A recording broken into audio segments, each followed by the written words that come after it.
Hello everyone, स्वागत है आप सभी का हमारे यूट्यूब चैनल में।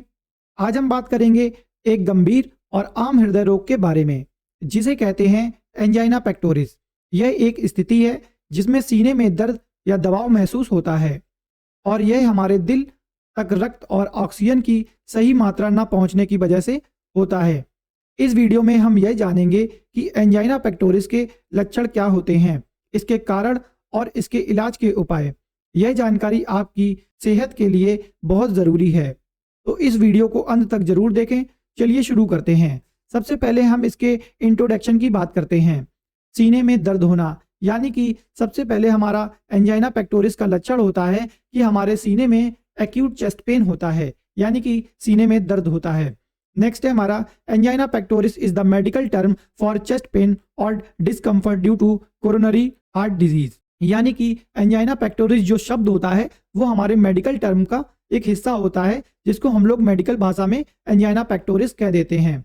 और यह हमारा कोरोनरी हार्ट डिजीज होता है, जिसकी वजह से हमारे हार्ट जो होता है वो डिस्कम्फर्ट हो जाता है। नेक्स्ट है हमारा it occurs when the heart muscles does not get as much blood as it needs, यानी कि हमें जितने खून के संचार की जरूरत होती है, एंजाइना के केस में हमारा जो ब्लड सर्कुलेशन होता है वो प्रॉपर या अच्छे से नहीं हो पाता है, जिसकी वजह से हमको एंजाइना पेक्टोरिस देखने को मिलता है। नेक्स्ट है हमारा this usually happen because one or more of the heart's arteries in narrow or block, यानी कि जो हमारी ब्लड आर्टरीज होती हैं उनमें अगर किसी भी तरह का ब्लॉकेज या हमको अपनी आर्टरी का साइज नैरो यानी कि पतला देखने को मिलता है, तो उसकी वजह से हमारा ब्लड फ्लो जो होता है वो कम हो जाता है, जिसकी वजह से हमको एंजाइना की प्रॉब्लम देखने को मिलती है। It is also called ischaemia, और इसको ही हम लोग इस्चीमिया कह देते हैं। Angina is a symptoms of coronary artery disease. Angina जो होता है इसमें हमें सिम्टम्स देखने को मिलते हैं कोरोनरी आर्टरी डिजीज के। आपको राइट साइड में एक इमेज दिखाई दे रही होगी, जहां पर आपको कुछ आरबीसीज का ब्लड फ्लो दिख रहा होगा। आप वहां पर देख पा रहे होंगे हमारी सेकंड पिक में, वहां पर आपको आर्टरी का साइज जो है वो नैरो दिखाई दे रहा होगा, जो कि हमारा कोलेस्ट्रॉल का डिपोजिशन की वजह से हमारी आर्टरी जो है वो ब्लॉक होती जा रही है और नैरो होती जा रही है, जिसकी वजह से हमको एंजाइना की प्रॉब्लम देखने को मिलती है। अगला पॉइंट है हमारा angina is chest pain that occur due to imbalance between oxygen supply and demand, यानी कि एंजाइना जो है वो हमारा चेस्ट पेन होता है और जिसके अंदर हमारा ऑक्सीजन की सप्लाई और डिमांड जो होती है वो पूरी नहीं हो पाती है, जिसकी वजह से हमें एंजाइना पेक्टोरिस की प्रॉब्लम देखने को मिलती है। अगला पॉइंट है हमारा in angina there is a fixed atherosclerotic narrowing of the coronary artery, यानी कि हमारी आर्टरी में लगातार कोलेस्ट्रॉल का डिपोजिशन हो जाने की वजह से हमारी आर्टरी जो होती हैं वो छोटी हो जाती हैं, जिसकी वजह से हमारा ब्लड सर्कुलेशन रुक जाता है और यही हमारा आगे चल के हमारा हार्ट अटैक में कन्वर्ट हो जाता है। अब हम बात करते हैं इसके कॉजेस की, यानी कि क्या क्या कारण हो सकते हैं जिनकी वजह से हमको एंजाइना पेक्टोरिस की प्रॉब्लम देखने को मिलती है। पहला पॉइंट है हमारा narrowing of blood vessels who supply blood to heart, यानी कि हमारी ब्लड वेसल्स पतले होने के कारण हमारा जो ब्लड का फ्लो होता है वो अच्छे से प्रॉपर तरीके से हार्ट तक नहीं पहुंच पाता है, जिसकी वजह से हमको एंजाइना की प्रॉब्लम देखने को मिलती है।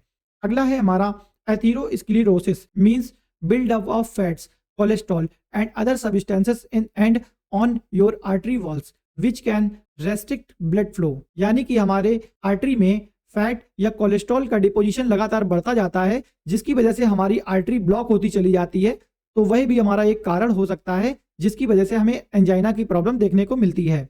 नेक्स्ट है हमारा coronary artery disease in which narrowing of blockage of coronary arteries, यानी कि हमारे इसी फैट और कोलेस्ट्रॉल की वजह से हमारी आर्टरी जो होती है वो प्रॉपर तरीके से ब्लॉकेज हो जाती है, जिसकी वजह से हमें आगे चल के हार्ट अटैक जैसी प्रॉब्लम देखने को मिलती है। नेक्स्ट पॉइंट है हमारा lack of exercise and sedentary life style, यानी कि अगर कोई भी व्यक्ति एक्सरसाइज वगैरह नहीं करता है या वह लगातार बैठा रहता है एक ही जगह पर, तो उसको ये प्रॉब्लम देखने को मिलती है।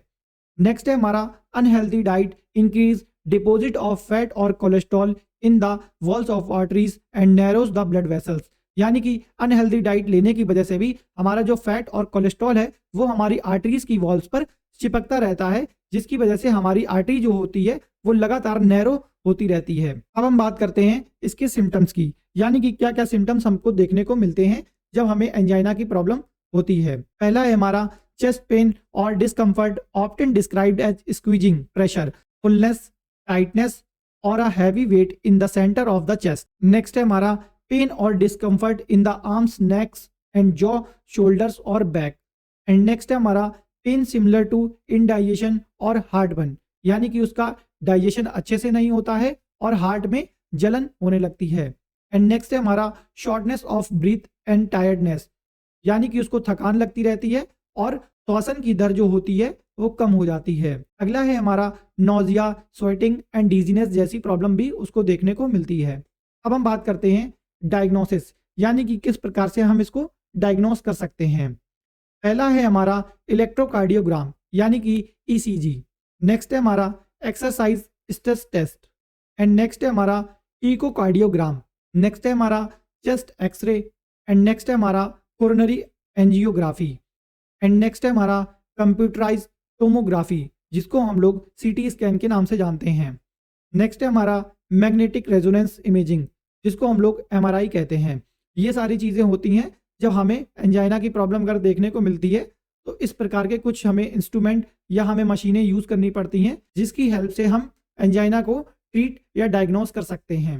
अब हम बात करते हैं इसके ट्रीटमेंट ऑप्शन की. पहला है हमारा नाइट्रेट्स एंड सेकंड है हमारा बीटा ब्लॉकर्स, यानी कि बीटा ब्लॉकर्स के अंदर जो भी मेडिसिन आती हैं हम उनका यूज़ करके भी एंजाइना को ट्रीट कर सकते हैं. जैसे कि हमारा लेंजोमेप्राजोल हो गया, रेवेप्राजोल हो गया, पेंटोप्राजोल, जो कि हमारा बीटा ब्लॉकर्स के अंदर आती हैं.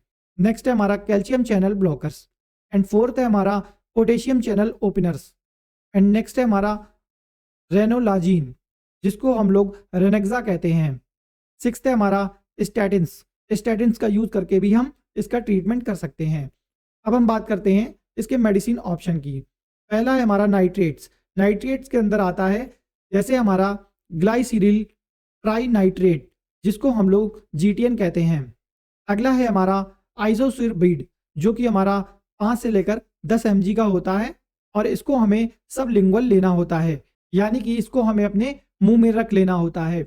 अगला है हमारा आइसोसोर्बिड, जो कि हमारा 20 से लेकर 40 mg तक आता है और इसको हम लोग ओरली ले सकते हैं. नेक्स्ट है हमारा इराइथ्राइटिल टेट्रानाइट्रेट, जो कि हमारा 50 mg से लेकर 60 mg तक आता है और इसको हम लोग ओरली ले सकते हैं. अगला है हमारा पेंटा इराइथ्रीटोल, जो कि हमारा 10 mg से लेकर 40 mg तक ले सकते हैं ओरली. एंड नेक्स्ट है हमारा निकोरेंडिल, जो कि हमारा 5 mg से लेकर 20 mg तक बीडी ले सकते हैं, यानी कि दिन में 2 बार. अब हम बात करते हैं बीटा ब्लॉकर्स मेडिसिन के बारे में. तो पहला आता है हमारा प्रोप्रानोलोल, जो कि हमें 10 mg हमें बीडी लेना होता है. अगला मेडिसिन है हमारा इटोनोलोल, जो कि हमारा 25 mg का होता है और इसको हमें ओडी लेना होता है. अगला है हमारा पिंडोलोल, जो कि हमारा 5 mg से लेकर 50 mg तक हम लोग इसको बीडी ले सकते हैं. अब हम बात करते हैं अपने थर्ड पॉइंट की, कैल्शियम चैनल ब्लॉकर्स. पहला मेडिसिन आता है हमारा निफेडिपिन. इस कैप्सूल को हम अपनी जुबान के नीचे रख लेते हैं और उसके द्वारा हमारा जो ब्लड प्रेशर होता है, अगर हमारा ब्लड प्रेशर इंक्रीज होता है तो यह उसको डिक्रीज कर देता है और उसको मेंटेन कर देता है, हमारे नॉर्मल बीपी में कन्वर्ट कर देता है. अब हम बात करते हैं अपने फोर्थ पॉइंट की, पोटेशियम चैनल ओपनर्स. तो पहला आता है हमारा nicorandil is the agent that cause coronary dilation by the activation of myocardial ATP sensitive potassium channels, यानी कि हमारी आर्टरी में अगर कोई भी फैट या कोलेस्ट्रॉल का डिपोजिशन होता है तो ये उसको डायलेट कर देता है. नेक्स्ट है हमारा it work by relaxing and widening or blood vessels which increase the supply blood and oxygen to your heart, यानी कि इस मेडिसिन को लेने के बाद हमारे शरीर में ऑक्सीजन का फ्लो और हमारे ब्लड की सप्लाई इंक्रीज हो जाती है.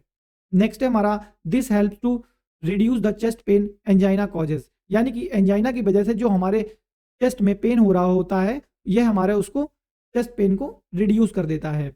अब हम बात करते हैं अपने फिफ्थ पॉइंट की. तो पहला है हमारा रेनोलाजीन, जिसको हम लोग रेनेक्सा के नाम से जानते हैं. यह मेडिसिन हमारे शरीर में कैल्शियम की मात्रा, ये मेडिसिन हमारे शरीर में कैल्शियम को सेल्स तक नहीं पहुंचने देता है, जिसकी वजह से हमारा जो ब्लड फ्लो होता है वो इम्प्रूव हो जाता है और उसकी वजह से हमारी मसल्स जो होती हैं वो प्रॉपर तरीके से कॉन्ट्रैक्ट कर पाती हैं और हमें एंजाइना पेक्टोरिस की प्रॉब्लम देखने को नहीं मिलती है। एंड 6 पॉइंट है हमारा, पहला मेडिसिन आता है हमारा एटोरवास्टैटिन। एंड 7th है हमारा अदर्स, पहला है हमारा ivabradine is a new drug of angina, यानी कि एंजाइना पेक्टोरिस के लिए हमारा एक न्यू ड्रग आया है जिसका नाम है इवाब्राडिन। एंड नेक्स्ट है हमारा it is known as a bradycardiac agent, और ये हमारे ब्रेडी कार्डियक एजेंट होते हैं। नेक्स्ट है हमारा fasudil is a selective R H O kinase ROCK inhibitor, ये हमारे एक एंजाइम होते हैं जो कि हमारी ये मेडिसिन इसको इनिबिट करती है, जिसकी वजह से हमें एंजाइना की प्रॉब्लम देखने को नहीं मिलती है। ROCK is an enzyme that play important role in a vasoconstriction and cardiac. तो ये सारी ड्रग्स जो थी वो हमारी एंजाइना पेक्टोरिस में दी जाती हैं। आई थिंक आपको इतनी बात समझ में आ गई होगी। वीडियो इन्फॉर्मेटिव लगी हो तो प्लीज़ वीडियो को लाइक कीजिएगा, सब्सक्राइब कीजिएगा और बेल नोटिफिकेशन को दबाना बिल्कुल भी मत भूलिएगा। Thank you.